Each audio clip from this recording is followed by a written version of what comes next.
Hello, my name is Maria Camila Ricaurte, I am Juan Antonio Reyes. And I'm Lina Ramirez. and today we're going to talk about Arthur C. Clarke, what he did in his life, and what predictions to the future he gave. He was a British inventor and the most influential and popular writer of science fiction of the time. He also was a futurist. He was known as the Big Three of science fiction with Robert A. Heinlein and Isaac Asimov, and is famous for this short stories and novels like 2001: A Space Odyssey. Clarke served as a radio instructor and technician from 1941 to 1946 in the Royal Air Force. In 1945, he proposed a satellite communication system. This idea in the year 1963 won a Franklin Institute Stuart Valentine Gold Medal. He served for the British Air Force in the Second World War. He was interested in scuba diving, so he emigrated in 1956 to Sri Lanka. The same year, he discovered the underwater ruins of an ancient Kosen temple in Trincon, Maryland. The stronger contribution to the world was the idea of using geostationary satellites for communication. He predicted how the future of humanity for the year 2000 will be, and he assured that, quote, "At the present rate of progress, it's almost impossible to imagine any technical feat that cannot be achieved in the next few hundred years." In an interview with the BBC News, he said, quote, "I believe that cities cannot exist by 2000. I do not mean by atomic bombs, but by the incredible advances in telecommunications that are made possible by the transistors and communication satellites. This will make possible a world in which we communicate constantly, no matter where we are.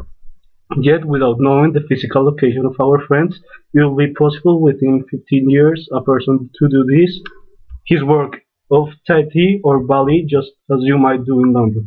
The idea of communicating with satellites in geostationary orbit that was described earlier by Clarke has contributed to the popularity of the idea that geostationary satellites will be ideal telecommunications relay. The geostationary orbit is now sometimes known as the Clarke orbit or the Clarke belt in his own. According to John R. Pierce of Bell Labs, who was involved in the Echo Satellite and Telstar project, gave a talk upon the subject in 1954, published in 1955, using ideas that were in the air but was not aware of Clarke's article at the time. In an interview given shortly before his death, Clarke was asked whether he would ever suspected that one day communication satellite would become so important. He replied, "I'm often asked why I did try to patent the idea of communication satellites. My answer is always, a patent is always a license to be sued."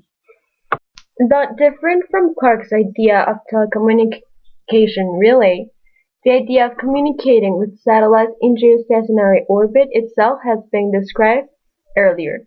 For example, the concept of geostationary satellites was described in Hermann Oberth's 1923, The Rocket into Interplanetary Space, and the idea of radio communication with those satellites in Hermann Potocnik.